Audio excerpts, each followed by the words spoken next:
LMAO, don't kill me.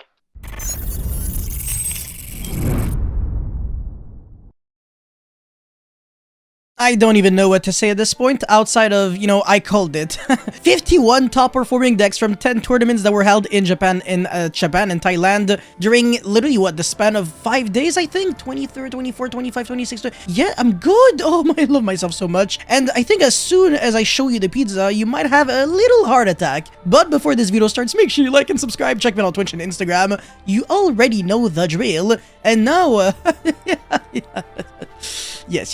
So when I said that Splite was gonna be tier 0, I really meant it. And you know, if Splite is tier 0, imagine what Sprite and Pepsi and Coke would be. Oh my god, tier -10. Oh my god. Look, no offense to the Sprite lovers, but yo, it's really not. What am I even talking about? Anyways, number 1 with 25 motherfucking representation, 19 of them were playing just Splite and something else that I will show you in 2 seconds. And then 6 of them were playing with the Brave Token engine, which I think is a little stupid because you want to use your normal summon on some cards and... Bro, 3 good cards for 3 bad cards, really? Yeah, I think people should just give up on playing the Brave Token engine if Rite of Aramesia and Aquamancer are both at 1. It's not really worth the drawback. Anyways, 4 Splite Evil Twin. So we can actually say that this was 29 because Splite was actually represented 29 times. And then the second best deck was only 2. Fair. Yeah, the deck is fair, bro. It's only tier 1. What are you talking about? It's rogue at best. LMAO, don't kill me. Dude, whoa, I'm on my megaphone. Yo, I saw the funniest comments ever on my Splite video. So some people literally thought that this deck was gonna be like tier 3 at best. It was so cute. Oh my god, yeah, tier 0 at worst, man. Tier -infinite at best. And yeah, bro, what, dude? This is stupid. And I can't even take this seriously, man. This is very reminiscent to like full power Spiral. Obviously, Spiral was like a little worse at one point because it was literally 90%. But this is what you can officially consider tier 0. Like 60-ish plus % is tier 0 according to like everyone's standards. So yeah. And then others is tier 1. 27.5%, not too bad. I can't believe, even when you take into account every single other deck and you multiply them by 2, it's still worse than the number 1 best deck. Oh, insanity, man. But yeah, these decks are still good, by the way. Branded Despia still very good. With Brave, whatever. This was literally the number 1 deck like 2 seconds ago. You see how things change very fast when we get only 1 good deck? And this is what Yu-Gi-Oh! Players have to understand, is that formats can change without ban lists sometimes. You can introduce new cards and it changes everything. So the fact that 1 single deck is that good, because of the fact that, I want to say the Xyz for Splite might genuinely be the best card I've ever read in my entire life. Summons a monster from the deck and protects you from Nibiru. Yes, that is very fair and healthy. Anyways, Therion Sky Striker, Char Brigade, Lyrilas, these are the only decks that were like not that bad. But like even the least popular build of Splite was still better. No, bro, this is nuts. Branded tier elements, not too bad. Actually, I'm really interested in that. Oh wow. If there's the deck list, wow. Anyways, Dragonling, Drytron, Eldritch. Wow, what a fall from heaven, bro. Oh my god. Bro, to think. Anyways, Exorcister. This deck is very good, by the way. Don't sleep on Exorcister. It's a real legit deck. Flundery is absolutely pathetic. Again, dude, it was literally the number 2 deck for so many... no, shit, that's Master Duel. For so many formats in a row. It was so many metagame breakdowns in a row. So a lot of tournaments and stuff. And now, just garbage. Just number 1, being tied with, like, everything else. But yeah, Lawnmowing, Tier Laments, Kaiju Invoke, Shadal, Mr. Rune. Pretty interesting deck. Hero, Punk, Emancipator, Punk, Adventure Tenny. This deck is very scary. And it got a lot of, like, really insane support that made it, like, way better than before. And then Punk, Orcus, Immorg, Blackwing. Also very, very interesting. This deck might actually become tier 1 with the new Blackwing set. And then Tenyi Sword Soul, which is still a very good deck in the TCG, but doesn't matter how good you were if you get power crept to the dome because of Splite. It's a deck that can play through multiple hand shops, and Also, it makes countless Omni Negates. It makes Toad that can negate twice, not just once. The same Toad can negate twice because you revive it back with your Link monster. And then after that, what happens is that you have your Splight Carrot and I think your Red or whatever that can negate monsters and then spells and traps. So yeah, just negates back to back.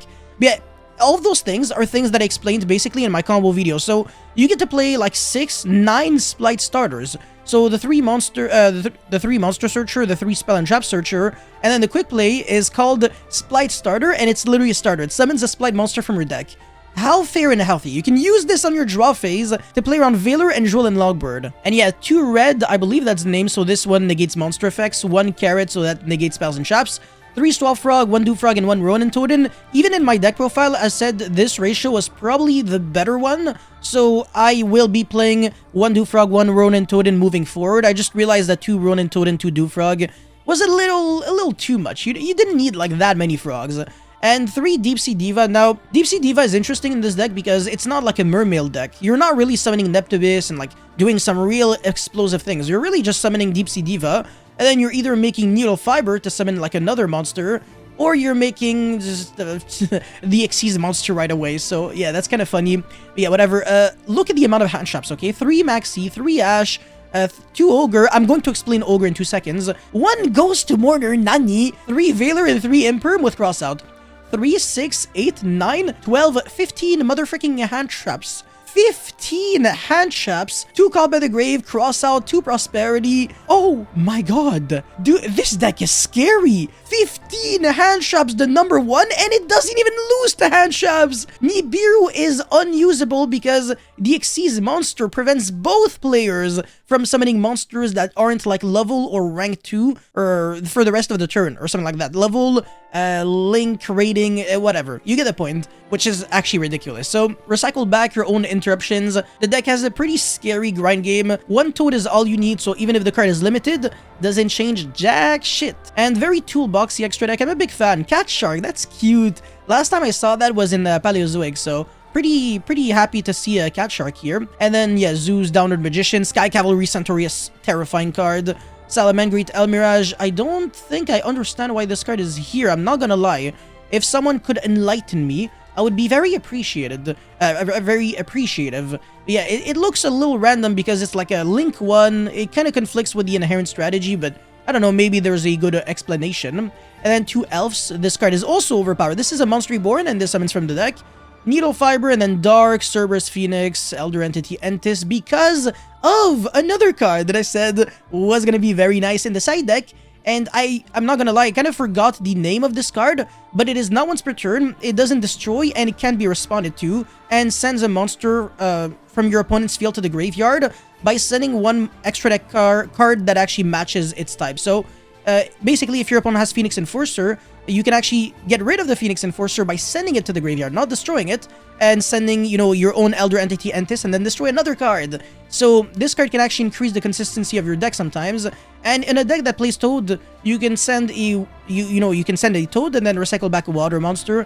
But to be completely fair, that's not really going to be coming up in the OCG because they only have 1 Toad, but in the TCG that might come up. So very fantastic main deck. And I said I was going to go back to Ghost Ogre. I will. So basically, the rank 2, it doesn't detach for cost. It has to detach as a part of the effect. So if you Ogre it, you can't successfully detach, meaning that you can't successfully summon a monster from the deck.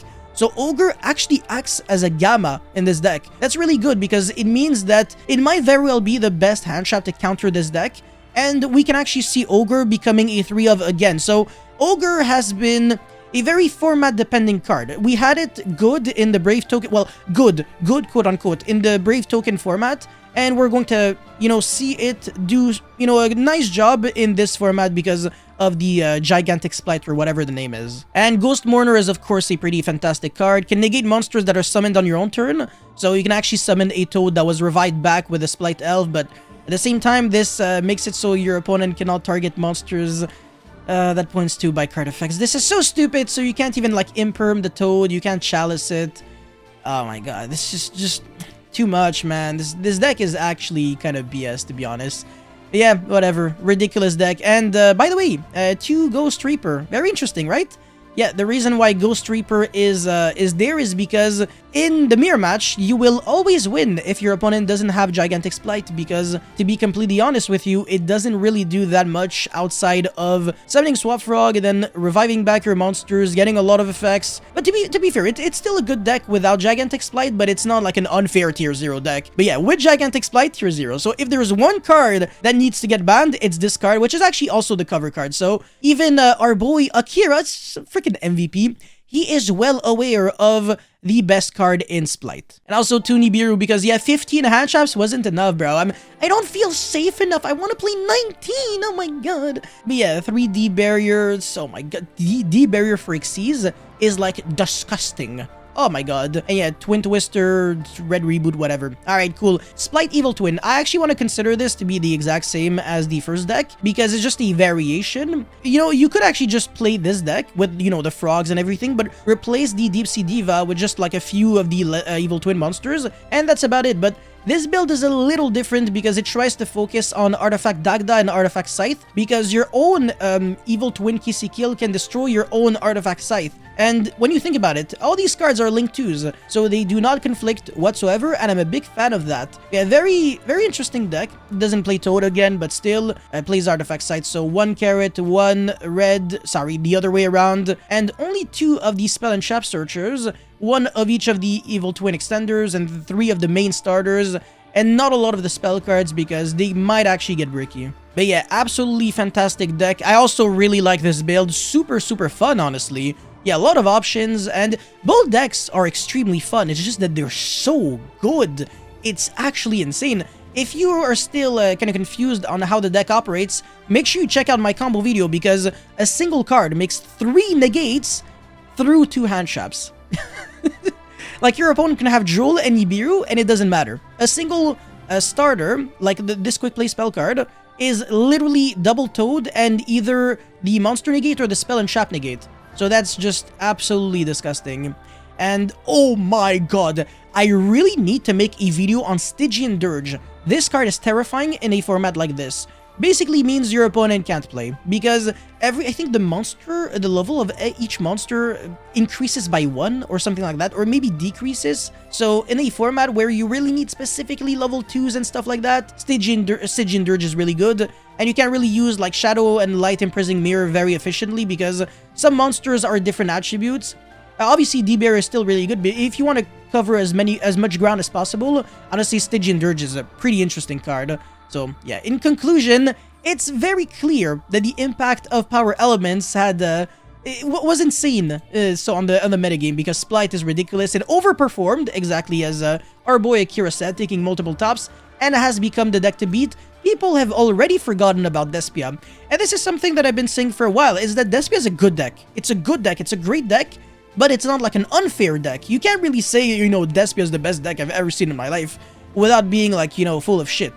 Despia is a good tier 1 deck, but it's not unfair, right? It doesn't make like 25 negates, it doesn't play through 65 hand traps, whereas this bullshit kinda does. So yeah, definitely not comparable. But yeah, exactly as I said, this is the explanation why Ghost Ogre is actually pretty good, because it's just insane against the rank 2 monster that it doesn't detach for cost. And Ghost Reaper is very nice because of the cards in the mirror match. So yeah, if you still have any questions, make sure you let us all know in the comment section below, because I think we might be able to answer them.